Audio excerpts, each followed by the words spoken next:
మనం చూస్తాం. ఒక స్టేడియంలో 5 లక్షల మంది కూడుకున్నారు, ఒక స్టేడియంలో 10,000 మంది కూడుకున్నారు, ఒక స్టేడియంలో 50,000 మంది కూడుకున్నారని చూస్తామంటే అబ్బా 50,000 మందా అని మనం ఆశ్చర్యపోతున్నాం.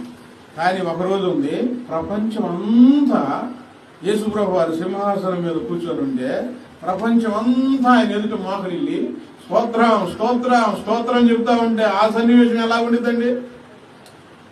ఎలా ఉండిద్ది ఆ సన్నివేశం? ఈ కళ్ళు చాలు చూడటానికి. మీ ఇంట్లో ఉన్నవాళ్ళు మోకరిస్తారు, నువ్వు మోకరిస్తావు, మీ శత్రువులు కూడా మోకరిస్తారు, నువ్వు కళ్ళారా చూస్తావు. జరిగిద్ది.